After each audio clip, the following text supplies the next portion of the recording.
I had time to think about life and death, and all I was doing was holding on, trying to survive. I couldn't go to anyone and say, is this what you felt when you met the man who killed your dad? So get fucking real. How do we get around being human?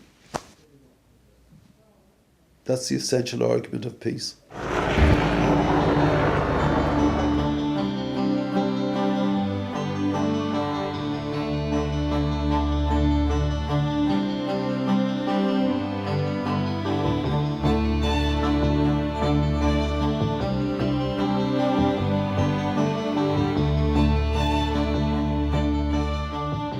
In every conflict, there are people brave enough not to pick up an AK-47.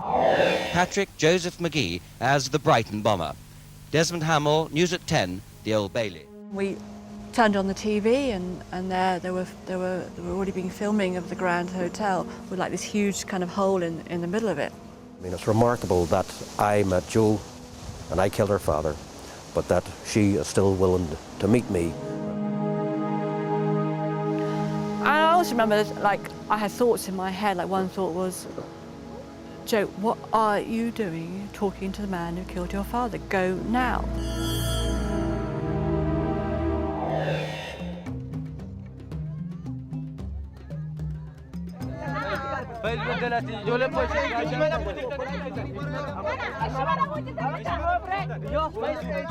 There was a phone call and I was called by one of the leaders and he said, like, if you don't stop what you're doing, then we're going to, like, clear you. And here, clearing you means, like, you'll be dead.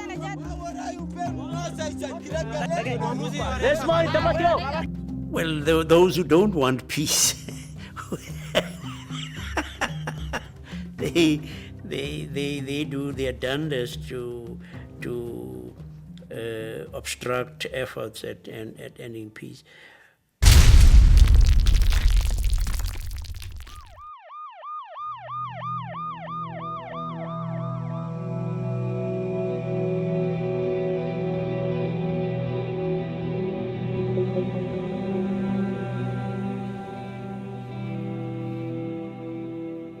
Overwhelmingly, what I was struck with right at the beginning when I was told that it was a suicide bomber was his age, and he was 19. And I think my overwhelming sense was one of pity and great sadness to think that such a young life would be swayed into, willingly killing yourself.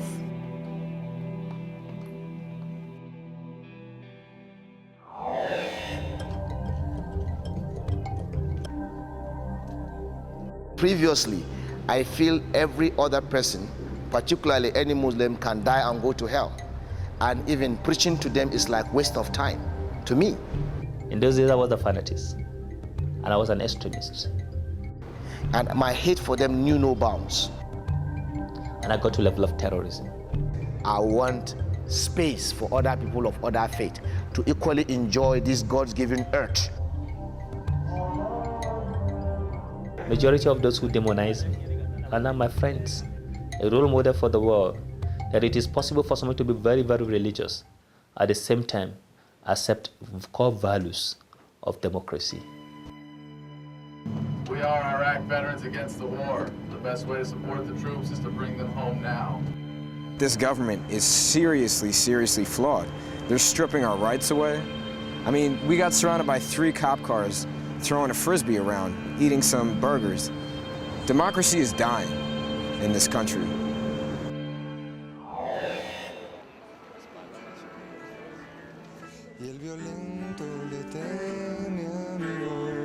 Este es un arma que viene de Afganistán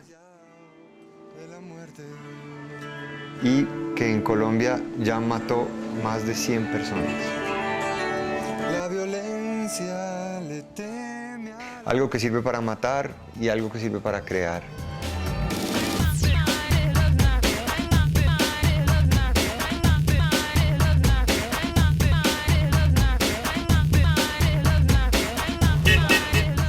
Yeah, the world will be more peaceful if we have more of female leaders.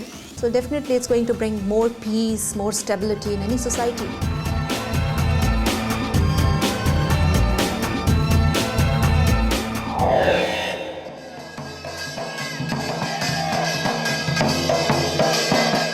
a movement of the people.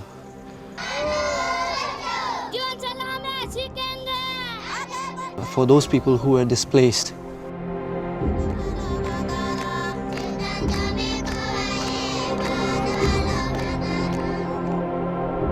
The entire villages are submerged in the water. If people are in a society where they feel they'll never get a fair go, never get a fair shake, never get ahead, where doors are closed to them, how can you expect such a society to be at peace? It won't be.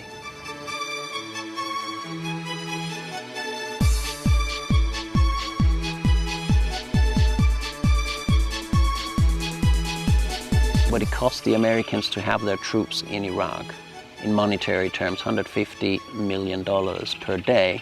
That's what this country needs in humanitarian aid for its 7 million people for one whole year.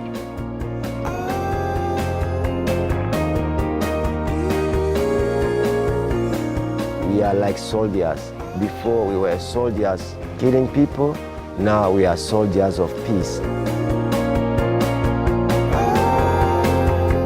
I mean, never stop asking the question why. Please put that on my gravestone. Bob Geldof, why? Peace is so obtainable that it's something that we can all do.